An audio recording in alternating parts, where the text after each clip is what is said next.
గౌరవ ముఖ్యమంత్రి గారు శ్రీ రేవంత్ రెడ్డి గారు, గౌరవ రాష్ట్ర మంత్రివర్యులు శ్రీ జూపల్లి కృష్ణారావు గారు, గౌరవ రాష్ట్ర మంత్రివర్యులు శ్రీ పొంగులేటి శ్రీనివాసరెడ్డి గారు, గౌరవ రాష్ట్ర మంత్రివర్యులు శ్రీ పొన్నం ప్రభాకర్ గారు, గౌరవ రాష్ట్ర మంత్రివర్యులు వాకిటి శ్రీహరి గారు, గౌరవ రాష్ట్ర ప్రభుత్వ సలహాదారులు పెద్దలు శ్రీ కేశవరావు గారు, గౌరవ పార్లమెంటు సభ్యులు శ్రీ బలరాం నాయక్ గారు, గౌరవ పార్లమెంటు సభ్యులు శ్రీ అనిల్ కుమార్ యాదవ్ గారు, గౌరవ రాష్ట్ర ప్రభుత్వ సలహాదారులు, గౌరవ శాసనసభ్యులు, శాసన పరిషత్ సభ్యులు, రాష్ట్ర ప్రభుత్వ ప్రధాన కార్యదర్శి, రాష్ట్ర ప్రభుత్వ డీజీపీ, అట్లాగే వేదిక మీద ఉన్నటువంటి ఇతర ప్రజాప్రతినిధులు, పెద్దలు, ముఖ్యంగా ఈ రాష్ట్ర ప్రభుత్వం నిర్వహించినటువంటి గ్రూప్ 1 పరీక్షల్లో ఉత్తీర్ణులై ఇవాళ నియామక పత్రాలు అందుకోబోతున్నటువంటి మీ అందరికీ, మీ కుటుంబ సభ్యులకి, రాష్ట్ర ప్రజలందరికీ కూడా ముందుగా నా హృదయపూర్వకమైనటువంటి నమస్కారాలు.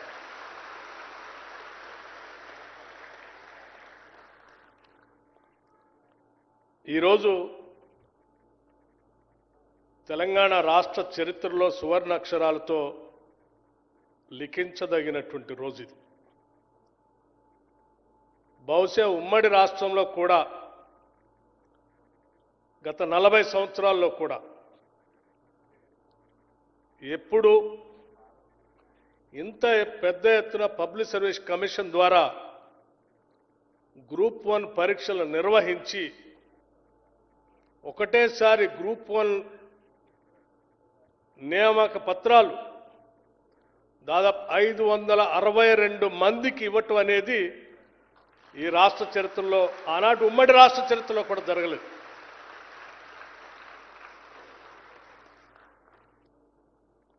ఇది చాలా గొప్ప కార్యక్రమం. ఈ ప్రత్యేక రాష్ట్రం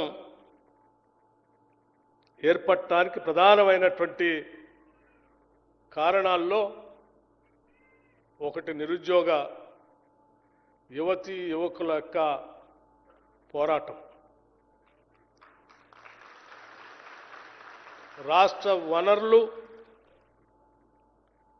రాష్ట్ర ప్రజల సంపద, ఆత్మగౌరవం, వీటితో పాటు ప్రత్యేక రాష్ట్రం ఏర్పడితే మా ఉద్యోగాలు మాకే వస్తాయని ఆనాటి యువత పెద్ద ఎత్తున చేసినటువంటి పోరాటాల ఫలితాన్ని దృష్టిలో పెట్టుకొని శ్రీమతి సోనియా గాంధీ గారు ప్రత్యేక తెలంగాణ రాష్ట్ర ఆవిర్భావాన్ని పార్లమెంటులో బలం లేకపోయినప్పటికి కూడా అన్ని రాజకీయ పార్టీలను ఒప్పించి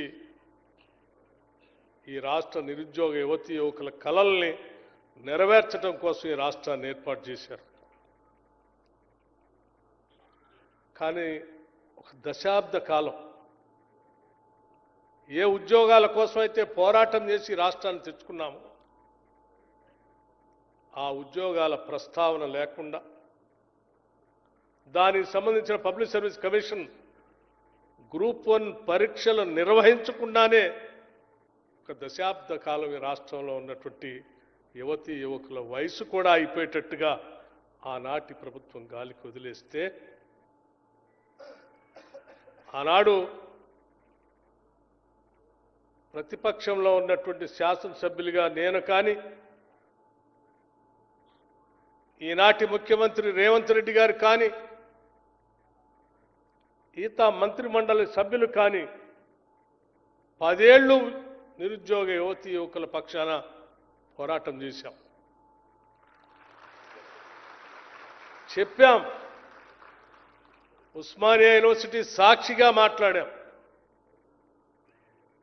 చట్టసభల్లో మాట్లాడాం. దశాబ్ద కాలం అయిపోతా ఉంది. పాపం వాళ్ళ వయసు అయిపోతా ఉంది. భవిష్యత్తులో పబ్లిక్ సర్వీస్ కమిషన్ పరీక్షలు నిర్వహిస్తే కూడా ఆ పోటీలో పాల్గొనటానికి పనికొచ్చే వయసు కూడా దాటిపోతా ఉన్నారు. కనీసం కనికరం ఉండాలా. ఎవరైతే ఈ రాష్ట్రం కోసం పోరాటం చేశారో వాళ్ళ గురించి ఆలోచన చేయకుండా కేవలం మీరు మీ కుటుంబ సభ్యుల అవసరాల కోసం ఈ రాష్ట్రాన్ని తాకట్టు పెడుతున్నారు. ఇది కరెక్ట్ కాదు అని చెప్పి పదే పదే పోరాటం చేశాం. ఈరోజు ఈ ప్రభుత్వం ఏర్పడిన తర్వాత పబ్లిక్ సర్వీస్ కమిషన్ని ప్రక్షాళన చేసి చాలా సందర్భాల్లో గౌరవ ముఖ్యమంత్రి గారు ఆర్థిక శాఖను చూస్తున్న నాతో అనేక సందర్భాలు ప్రత్యేకంగా కలిసినప్పుడు కానీ లేకపోతే ఫోన్లో మాట్లాడినప్పుడు కానీ ఈ రాష్ట్ర నిరుద్యోగ యువతీ యువకుల అవసరాలు ఉత్పన్నమైన ప్రతి సందర్భంలో కూడా అన్న ఎంత ఖర్చైనా పర్వాలేదు, పబ్లిక్ సర్వీస్ కమిషన్ని మనం ప్రక్షాళన చేస్తున్నాం, క్యాలెండర్ని ప్రకటిస్తున్నాం. వాళ్ళు ట్రాన్స్పరెంట్గా రిక్రూట్మెంట్ చేసుకోవటానికి కావలసిన నిధుల్ని ఏమాత్రం ఇబ్బంది లేకుండా రిలీజ్ చేస్తూనే పోవాల్సిందే. వాళ్ళ కోసమే అసలు ఈ రాష్ట్రం ఏర్పడింది. అశ్రద్ధ చేయొద్దని చెప్పి ఏమాత్రం రాజకీయ సంబంధమైనటువంటి దాంట్లో చొప్పించకుండా బహుశా నాకు తెలిసి పబ్లిక్ సర్వీస్ కమిషన్ని ఒక డీజీపీ స్థాయి అధికారిని నియమించి పూర్తిగా సభ్యుల్ని కూడా ట్రాన్స్పరెంట్గా నియమించి ఈ పబ్లిక్ సర్వీస్ కమిషన్ ద్వారా క్యాలెండర్ని ప్రకటించడమే కాదు, ఆ ఉద్యోగాలు కూడా ప్రిలిమినరీ ఎగ్జామ్ నుంచి మొదలు పెడితే చివరికి మీ రిజల్ట్ డిక్లేర్ అయ్యి ఈరోజు నియామక పత్రాలు ఇచ్చే ఈ రోజు వరకు కూడా నిరంతరం పర్యవేక్షణ చేస్తూ మీకోసం ఈ రాష్ట్ర ప్రభుత్వం పనిచేసిందని చెప్పడానికి సంతోషిస్తా ఉన్నాం. ఒక వ్యవసాయ కూలికి సంబంధించిన బిడ్డడు, ఒక పారిశుద్ధ కార్మికుల కుటుంబానికి సంబంధించిన పిల్లవాడు, ఒక పంచర్లు వేసుకునే కుటుంబానికి సంబంధించిన నిరుద్యోగ యువకుడు, ఇలా చెప్పుకుంటూ పోతూ ఉంటే ఈ సమాజంలో ఉన్నటువంటి అనేక మంది వాళ్ళ శ్రమ ఓర్చి రూపాయి పోగేసి బిడ్డలను చదివిస్తే అందులోంచి వచ్చినట్టు అనేక మంది ఈరోజు పబ్లిక్ సర్వీస్ కమిషన్లో గ్రూప్ 1 పరీక్షల్లో మీరు పాస్ అయ్యి రాష్ట్ర ఏలటానికి పనికొచ్చేటువంటి రాష్ట్ర ప్రభుత్వ సర్వీసులు ఇవాళ నియామక పత్రాలు పొందుతూ ఉన్నారు. అటువంటి తల్లిదండ్రులు గుండె లోతుల్లో ఉంచేట్టు ఆనందం, అటువంటి సామాజిక పరిస్థితుల్లోంచి ఇచ్చి ఈరోజు పబ్లిక్ సర్వీస్ కమిషన్ ద్వారా గ్రూప్ 1 పరీక్షలో అత్యున్నతమైనటువంటి రాష్ట్ర సర్వీస్ ఎన్నికై ఈరోజు నియామక పత్రాలు పొందుతున్నటువంటి మీ కళ్ళల్లో కనపడేటువంటి ఆనందం, మీ ఆనందాన్ని చూస్తూ సంతోషపడే మీ తల్లిదండ్రుల గుండె చప్పుళ్ళన్నింటినీ విని ఈరోజు రాష్ట్ర ప్రభుత్వం అంతా కూడా ఈ రాష్ట్ర ముఖ్యమంత్రి రేవంత్ రెడ్డి గారితో సహా ఈ క్యాబినెట్లో ఉన్నటువంటి ప్రతి మంత్రి ఈరోజు అద్భుతమైనటువంటి అనుభూతికి లోనవుతున్నామని చెప్పడానికి మాకు ఎటువంటి సందేహం లేదు. ఇదే కదా ఆనాటి యువతీ యువకులు ఈ రాష్ట్ర ప్రత్యేక రాష్ట్ర ఏర్పాటు కోసం పోరాటం చేసింది. ఇటువంటి విధానం కోసమే కదా ఆనాటి యువతి యువకులు ఉరికంబాలెక్కింది, అగ్నికి ఆహుతైంది, అంతిమంగా ఈ రాష్ట్రాన్ని సాధించుకుంది. వారి లక్ష్యాలు నెరవేరుస్తున్నందుకు ఆ నెరవేర్చే క్రమంలో ఈరోజు ఈ రాష్ట్ర ప్రభుత్వం ఈ రాష్ట్రంలో ఉన్నటువంటి అత్యంత పేదవాడు దాదాపు 4,50,000 ఇందిరమ్మ ఇళ్లని ఒక్కొక్క ఇంటికి 5 లక్షల రూపాయల లెక్కన దాదాపు 22,500 కోట్ల రూపాయలతో శాంక్షన్ చేసి వారందరూ ఈరోజు భూమి పూజ చేసుకొని ఇల్లు కట్టుకుంటూ ఉంటే ఆ పేదవాళ్ళు పడుతున్నటువంటి అనుభూతి, ఆ పేదవాళ్ళ ఆనందాన్ని చూసి ఈ రాష్ట్ర ప్రభుత్వం ఎంత సంతోషించిందో అదేవిధంగా ఈరోజు ఈ 562 మంది గ్రూప్ 1 పాస్ అయ్యి ఈరోజు నియామక పత్రాలు మీరందరూ పొందుతూ ఉంటే అదే స్థాయిలో ఈ రాష్ట్ర ప్రభుత్వం ఈరోజు ఆనందపడుతుందని కూడా ఈ సందర్భంగా నేను చెప్తా ఉన్నాను.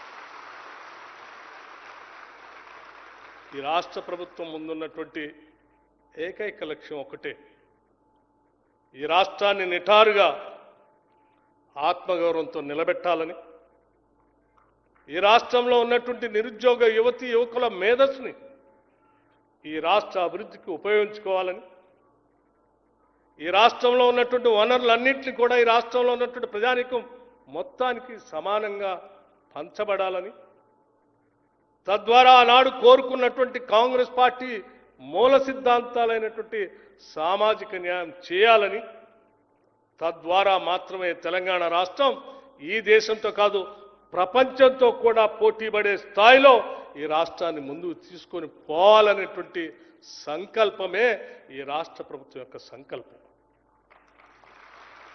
అందుకే ఎన్ని సవాళ్లు ఎదురైనా, ఎన్ని ఆర్థికపరమైన ఇబ్బందులు ఉన్నా ముఖ్యమంత్రి గారు రేవంత్ రెడ్డి గారు, మా మంత్రివర్గ సహచర మిత్రులు అందరూ చెప్పేది ఒక్కటే, ఈ రాష్ట్రాన్ని అజేయంగా నిలబెట్టే మన ముందున్నటువంటి ఏకైక లక్ష్యం.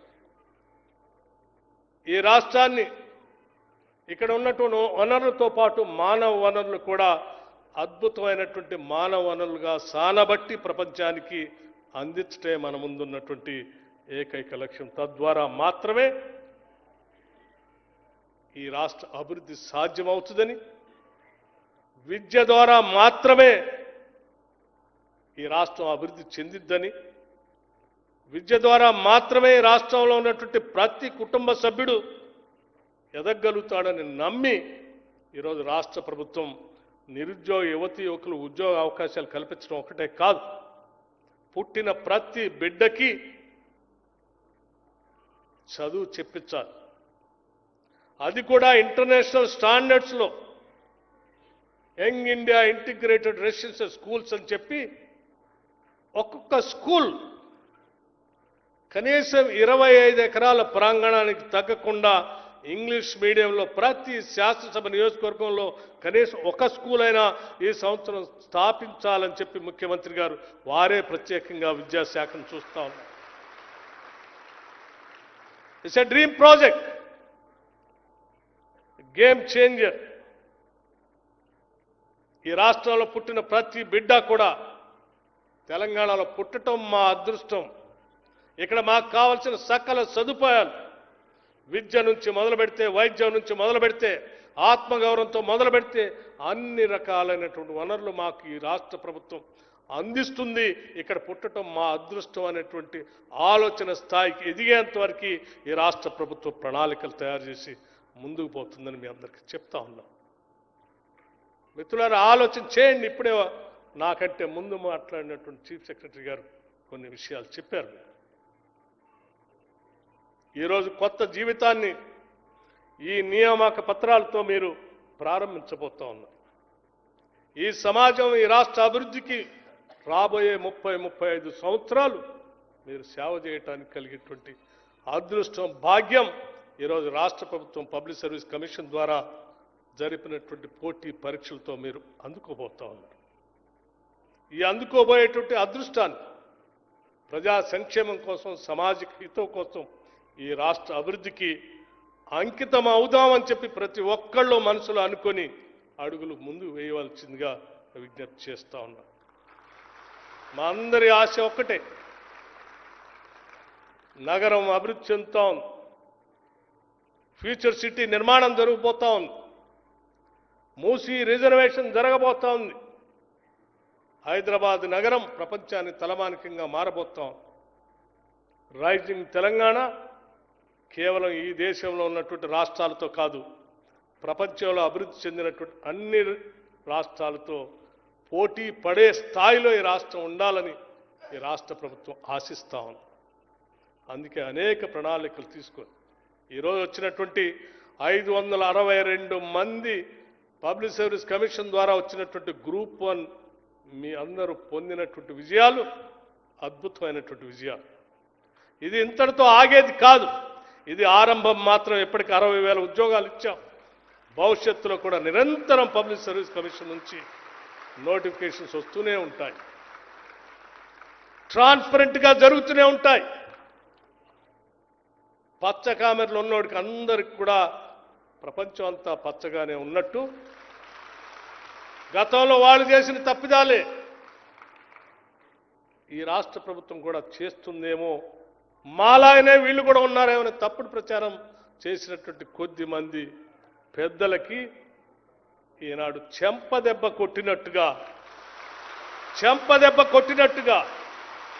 నేను పదే ఉటంకించాను. అత్యంత పేద కుటుంబాలు, వాళ్ళ తల్లిదండ్రులు, వాళ్ళ స్థితిగతులు చూస్తే వాళ్ళ బిడ్డలు వాళ్ళ స్వయం కృషితో ఈరోజు ఎదిగొచ్చారు తప్ప ఎవరి దయాదాక్షిణ్యాలతో రికమెండేషన్లతో వాళ్ళు ఎదిగి రాలేదు. అటువంటి పరిస్థితిని ఈ రాష్ట్ర ప్రభుత్వం కల్పించింది. మీ స్వయం కృషిని కూడా ఆనాటి పాలకులు అపహాస్యం చేయడం కోసం ప్రయత్నం చేశారు. దాన్ని తట్టుకోలేకనే ఈ ముఖ్యమంత్రి కమ్ వాట్ మే అడుగు వెనక్కి వేసేది లేదు, ఇచ్చిన మాటను తప్పేది లేదు. నిరుద్యోగ యువతీ యువకుల కోసం మనం మొదలుపెట్టినటువంటి ఈ సంకల్పం, ఈ యజ్ఞం ముందుకు నడవాల్సిందే. అనేక మంది ఈ యజ్ఞ క్రతువుని రాక్షసుల్లాగా వచ్చి విచ్ఛిన్నం చేయటం కోసం ప్రయత్నం చేస్తూనే ఉంటారు. అటువంటి వాళ్ళు తట్టుకొని కూడా ఈ నిరుద్యోగ యువతీ యువకుల విజయాన్ని మనం నిలబెట్టాల్సినటువంటి అవసరం ఉందని చెప్పి ఈరోజు రాష్ట్ర ప్రభుత్వం సంకల్పంతో అడుగు ముందుకు ఈ విజయాలన్నింటినీ అందిస్తూ ఉంది. అందుకే విజయం సాధించినటువంటి లబ్ధిదారులందరికీ, అంటే విజయాన్ని సాధించినటువంటి గ్రూప్ 1 సాధించిన మీకు, మీ తల్లిదండ్రులకి అందరికి కూడా ముందుగా ఈ రాష్ట్ర ప్రభుత్వం తరఫున హృదయపూర్వకమైనటువంటి అభినందనలు తెలియజేస్తా ఉన్నా. ఈ ప్రభుత్వ ఆలోచనల్ని, ప్రణాళికల్ని భవిష్యత్తులో మీరు ముందుకు తీసుకొని పోవాలని, మేము తీసుకునేటువంటి ప్రతి కార్యక్రమాన్ని డెలివరీ మెకానిజంలో మీరు కూడా ఈ యజ్ఞంలో ఒక భాగస్వాములు కావాలని, అంతిమంగా మీది మాది మనందరిది ఒకటే లక్ష్యం, తెలంగాణ రెపరెపలాడాలి, తెలంగాణ రైజింగ్ కావాలి, తెలంగాణ అభివృద్ధిని అడ్డుకొడుతున్నటువంటి అందరినీ పక్కా తప్పి మనం అడుగులు ముందుకేసుకుంటూ వెళ్ళాల్సి, అదే మేమందరం కోరుకునేది. ఈ ప్రక్రియలో సహకరించినటువంటి అనేక మంది పబ్లిక్ సర్వీస్ కమిషన్ సంబంధించిన ఆ చైర్మన్ దగ్గర నుంచి మొదలుపెట్టిన సభ్యులకు కానీ, ఇతరత్ర ఉద్యోగ వ్యవస్థలకు కానీ, మీ అందరికి కానీ మరొకసారి నా హృదయపూర్వకమైనటువంటి అభినందనలు తెలియజేస్తూ ముగిస్తా ఉన్నాను. ధన్యవాదాలు sir. Down to the earth అనే మాట వింటూ ఉంటాం, కానీ ఇప్పుడు చూస్తూ ఉన్నాం. ఈరోజు ఉదయం కొండారెడ్డిపల్లెలోని ఒక యువకుడు 30 ఏళ్ల క్రితం మీలాగే విద్యార్థిగా కూర్చొని ఉన్నాడు, ఈరోజు ఒక నిర్ణయాధికారిగా ముఖ్యమంత్రిగా ఉన్నాడు అని మల్లేపల్లి ఐటీఐలో చెప్పారు. అలా కొండారెడ్డిపల్లి నుంచి మల్లేపల్లి దాకా ప్రస్థానం విజయం సాధ్యం కావాలంటే పట్టుదల కావాలి. పట్టుదల ఉంటే గట్టి గోడలైనా బద్దలు కొట్టగలం.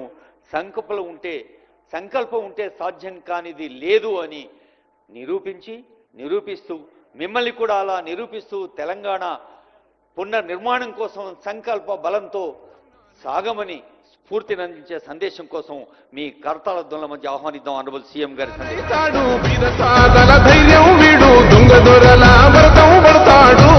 మన రేవంత్ అన్న పేద ఇంటికి పండుగ తెస్తాడు.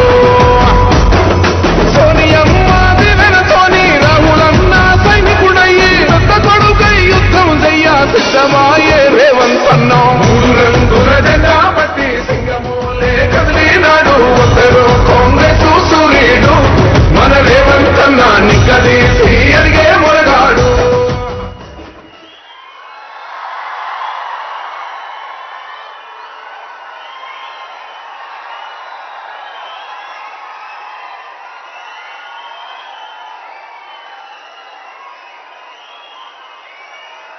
తెలంగాణ రాష్ట్ర ప్రభుత్వం గ్రూప్ 1 ఉద్యోగాల నియామక కొలువుల జాతరని ఏర్పాటు చేసి ఈ కార్యక్రమంలో నాతో పాటు ఉప ముఖ్యమంత్రి వర్యులు బట్టి విక్రమార్క గారు, రెవెన్యూ శాఖ మంత్రివర్యులు మిత్రులు పొంగులేటి శ్రీనివాసరెడ్డి గారు, హైదరాబాద్ ఇన్ఛార్జ్ మంత్రివర్యులు మిత్రులు పొన్నం ప్రభాకర్ గారు, సహచర మంత్రివర్గ సభ్యులు జూపల్లి కృష్ణారావు గారు, మిత్రులు మంత్రివర్గ సహచరులు వాకిటి శ్రీహరి గారు, రాజ్యసభ సభ్యులు, లోక్సభ సభ్యులు, శాసనమండలి సభ్యులు, శాసనసభ్యులు, వివిధ కార్పొరేషన్లకు సంబంధించిన చైర్మన్లు, ప్రభుత్వ సలహాదారులు, తెలంగాణ రాష్ట్ర ప్రభుత్వ చీఫ్ సెక్రటరీ గారు, వివిధ శాఖలకు సంబంధించిన అధికారులు, పోలీస్ శాఖకు సంబంధించిన ఉన్నతాధికారులు, రేపటి తెలంగాణ భవిష్యత్తుకు పునాదులు వేయబోతున్న 562 మంది యువ మిత్రులందరికీ మనస్ఫూర్తిగా అభినందనలు తెలియజేస్తున్నా. అప్పుడప్పుడు కొంతమంది మిత్రులు అడుగుతుంటారు, తెలంగాణ ఎక్కడున్నది, తెలంగాణ ఎట్లా ఉంటుంది అని. ఆ మిత్రులందరికీ నేను ఒక్క మాట చెప్పదలుచుకున్నా, తెలంగాణ ఇక్కడనే ఉంది, తెలంగాణ ఇట్లనే ఉంటుంది.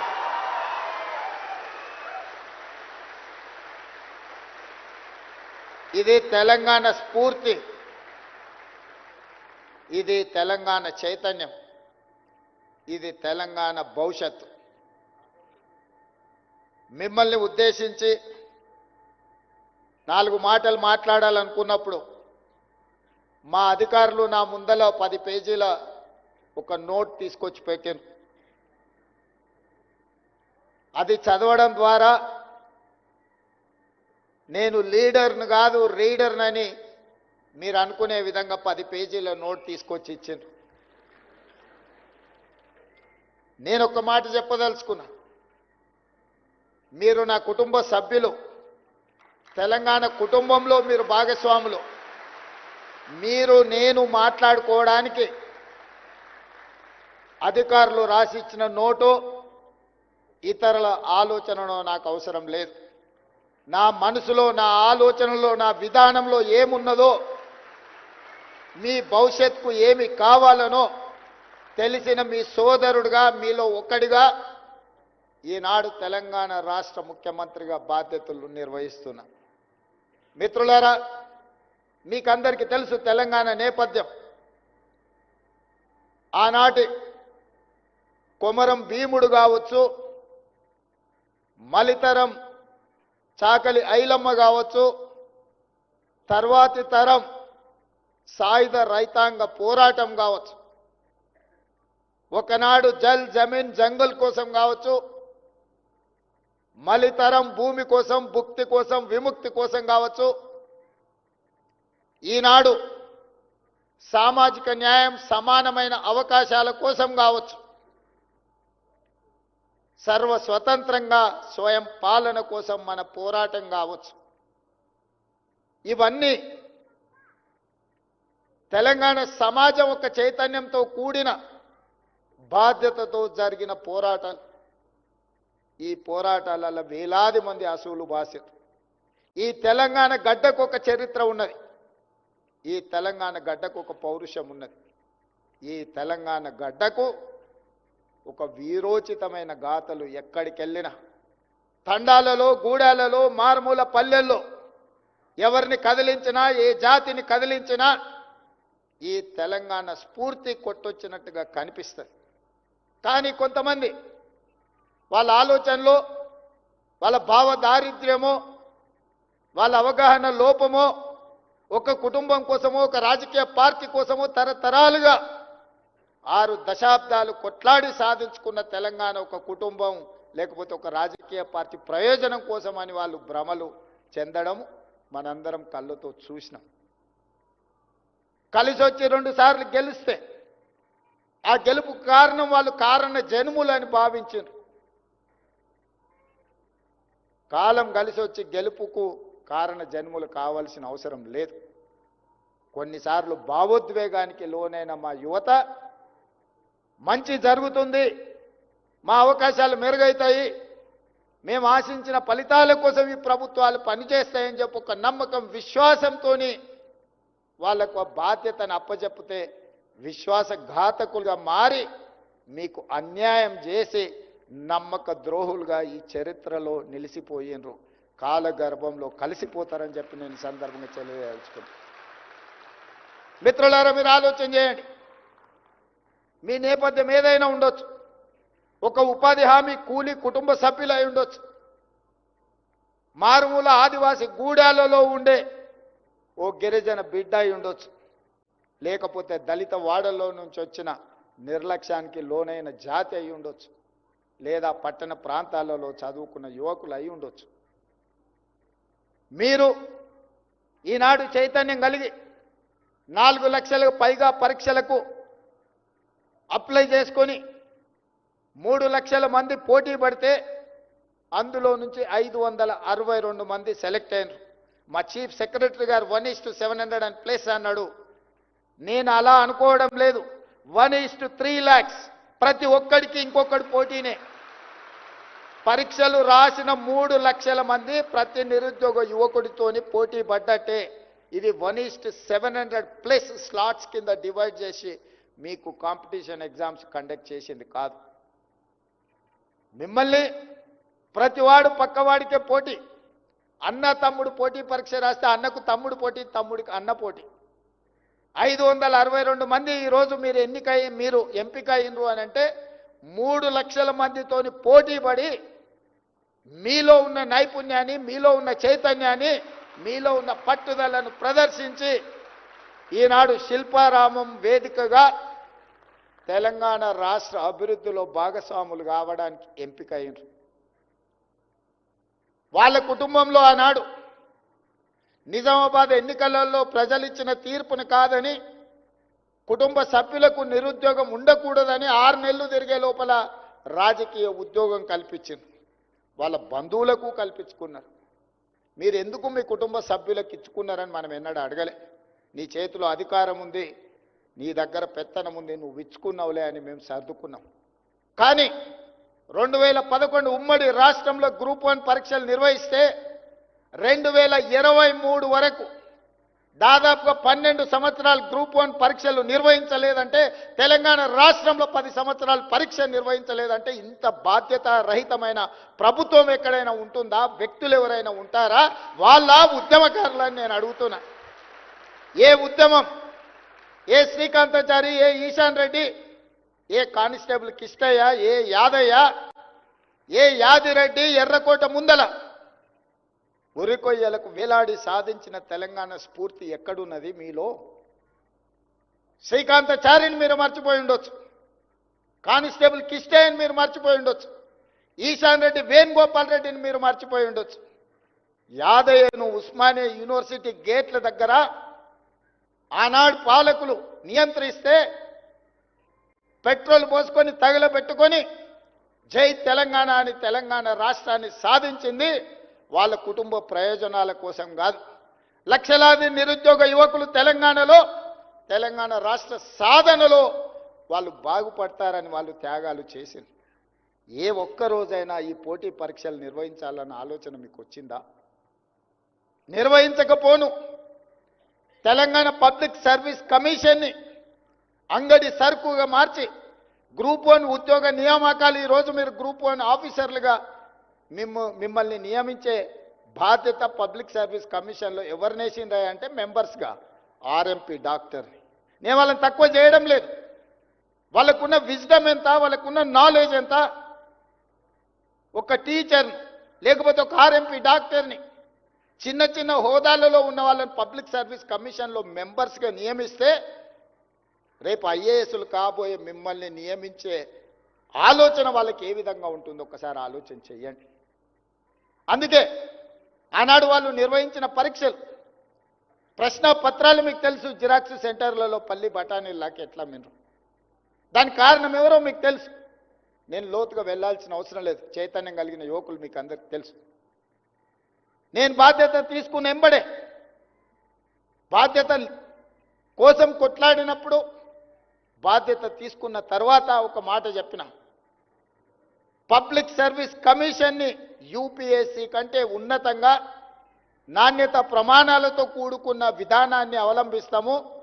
పబ్లిక్ సర్వీస్ కమిషన్ చైర్పర్సన్ కావచ్చు, మెంబర్స్ కావచ్చు, మీకంటే ఉన్నత హోదాలో ఉన్నవాళ్ళు ఉంటే మీ నియామకాలలో మంచి జరుగుతుంది, మీ ఆలోచనను పసిగడతారు, మీ తెలివితేటలని అభినందిస్తారని చెప్పి రిటైర్డ్ డీజీపీ మహేందర్ రెడ్డి గారిని పబ్లిక్ సర్వీస్ కమిషన్ చైర్మన్ చేశారు. జేఎన్యూ రిజిస్ట్రార్ని, ఒక ఐఎఫ్ఎస్ ఆఫీసర్ని, ఒక గ్రేడ్ 1 మున్సిపల్ కమిషనర్ని, ఈనాడు ఐఏఎస్లను ఐపీఎస్లను, ఒక యూనివర్సిటీ వైస్ ఛాన్సలర్ని ఈరోజు పబ్లిక్ సర్వీస్ కమిషన్లో సభ్యులుగా నియమించడం జరిగింది. ఇవన్నీ రాజకీయ పునరావాస కేంద్రాలు కాదు, ఇది తెలంగాణ పునర్నిర్మాణం. ఈ తెలంగాణ పునర్నిర్మాణంలో భాగస్వాములు కావాల్సిన మిమ్మల్ని ఎంపిక చేసేవాడు ఆర్ఎంపీ డాక్టర్ అయితే ఆలోచన ఎట్లుంటుంది, ఒక ఐఏఎస్ ఆఫీసర్ అయితే ఆలోచన ఎట్లుంటుందో మీరు ఒక్కసారి ఆలోచన చేయండి. అందుకే పబ్లిక్ సర్వీస్ కమిషన్ని ప్రక్షాళన చేసినాం, పరీక్షలు నిర్వహించినాం. కొంతమందికి నచ్చలేదు, వాళ్ళ కుటుంబ సభ్యుల అభ్యున్నతే తప్ప ఇతరుల బాగోగుల గురించి వాళ్ళకి ఆలోచన లేదు. అన్ని ప్రయత్నాలు చేసి కడుపు నిండా విషం పెట్టుకొని మిమ్మల్ని దెబ్బతీయాలని కుట్ర చేసింది. ఎన్ని ప్రయత్నాలు చేసినో అన్ని రకాలుగా ప్రయత్నం చేసింది. కానీ నిజాయితీతో ఒక మంచి సంకల్పంతో ఈ కార్యక్రమాన్ని నేను నా మంత్రివర్గ సహచరులు చేపట్టినాం. నాకు దేవుడి పట్ల నమ్మకం, విశ్వాసం ఉన్నది. మంచి చేస్తే తప్పకుండా మంచి జరుగుతుందనే నమ్మకం నాకున్నది. కొంతమంది 2 కోట్లు 3 కోట్లు 5 కోట్లు తీసుకొని రేవంత్ రెడ్డి ఉద్యోగాలు అమ్ముకున్నాడని చెప్పారు. నేను అడుగుతున్నా, ఇక్కడున్న 562 మంది ఎన్నికైనా ఎంపికైనా మిమ్మల్ని గుండెల మీద చేసుకొని చెప్పండి, ఎవరితోనైనా ఛాయ్నైనా తాగానా? మీకోసం కొట్లాడిన డిసెంబర్ 3, 2023 నాడు నా ఎన్నికల ఫలితాల రోజు కూడా నేనంత ఆందోళనగా లేను. ఏది జరిగేది ఉంటే అది జరుగుతుందని. కానీ మీ నియామకాల విషయంలో అంతకంటే ఎక్కువ ఆందోళనతోని, ఏకాగ్రతతోని మీ భవిష్యత్తు కోసం కొట్లాడినా. మీ భవిష్యత్తే మన భవిష్యత్తు, మన భవిష్యత్తే మన తెలంగాణ భవిష్యత్తు. రాబోయే రోజుల్లో తెలంగాణ రాష్ట్రం దేశానికి ఒక తెలంగాణ మోడల్ కావాలి అంటే ఆ తెలంగాణ మోడల్ మీరే. అందుకే ఎవరు ఎన్ని కుట్రలు చేసినా, ఎన్ని కేసులు వేసినా, ఎన్ని రకాలుగా తప్పుడు ప్రచారం చేసిన వాటన్నిటిని కూడా ఓపికగా దిగమింగుకున్నాం. ఎందుకంటే ఒక సంకల్పంకు పనిచేసేటప్పుడు లక్ష్యమే మన ముందుండాలి తప్ప అర్జునుడు చేప కన్ను అందరికీ చాలా కనిపించినాయి, ఒక అర్జునుడికి మాత్రమే చేప కన్ను కనిపించింది, అందుకే కొట్టగలిగాడు. నాకు కూడా మీ భవిష్యత్తు మీ తల్లిదండ్రుల కళ్ళల్లో ఆనందం చూడాలని గూడాలలో మారుమూల పల్లెలో ఉపాధి హామీ కూలికి పోయి రూపాయి కూడబెట్టి కోచింగ్ సెంటర్లలో మిమ్మల్ని చదివించారు. ఇవాళ కోచింగ్ సెంటర్ల కుట్ర కూడా మీరు అర్థం చేసుకోవాలి. మిమ్మల్ని సంవత్సరాల కొద్దీ అశోక్ నగర్ చౌరస్తాలను, దిల్సుఖ్ నగర్ చౌరస్తాలను, అమీర్పేట చౌరస్తాలను నిరుద్యోగ యువకులుగా హైదరాబాద్కు వచ్చి 5 ఏళ్ళు 10 ఏళ్ళు ఈ సెంటర్లలో తిరుక్కుంటూ వెనక్కి ఊరికి వెళ్ళలేక తల్లిదండ్రులకు మొహం చూపించలేక ఇక్కడ ఉద్యోగాన్ని సాధించలేక మీరు పడుతున్న నరక యాతన వాళ్ళకు ఆదాయాన్ని తెచ్చిపెట్టే వనరుగా మారింది. ఇవాళ కేసులు వేసిన వాళ్ళు వాళ్ళ వెనకాల ఉన్న న్యాయవాదులు ఎవరో చూడండి. లక్షల కోట్ల రూపాయల ఫీజులు ఇచ్చి ఎవరు వాదిస్తున్నారో ఆలోచన చెయ్యండి. ఇవాళ అందుకే ఏది ఏమైనా ఎవరు ఏమనుకున్నా తెలంగాణ భవిష్యత్తు నిర్మాణం చేసే అవకాశం మీ చేతిలో ఉంది. ఈరోజు నవ్విన వాడి ముందు జారిపడే పని చెయ్యకండి. ఇది ఒక గొప్ప అవకాశం. 40 సంవత్సరాలల్లా 562 ఉద్యోగ నియామకాలు జరగలేదు. 2011లో నోటిఫికేషన్ ఇస్తే 2018లో నియామకాలు జరిగినాయి. అంటే 7 సంవత్సరాలు పట్టింది. మొట్టమొదటిసారి 19 నెలల్లో నోటిఫికేషన్ నుంచి నియామకాల వరకు ఈరోజు ఈ ప్రభుత్వం ఒక బాధ్యతతో వ్యవహరించింది. ఈరోజు తెలంగాణ రాష్ట్రం ఒక గొప్ప లక్ష్యంతో ముందుకు వెళ్తుంది. 2034కి $1 ట్రిలియన్ ఎకానమీ, 2047 స్వతంత్రం వచ్చి 100 సంవత్సరాలు పూర్తి చేసుకోబోతున్న సందర్భంలో $3 ట్రిలియన్ ఎకానమీ. ఈరోజు దేశ జనాభాలో మనం 2.5%, మనం దేశానికి జీడిపిలో 5% ఇస్తున్నాం. కానీ భవిష్యత్తులో 10% మనం కంట్రిబ్యూట్ చేయాలనేదే మన లక్ష్యం.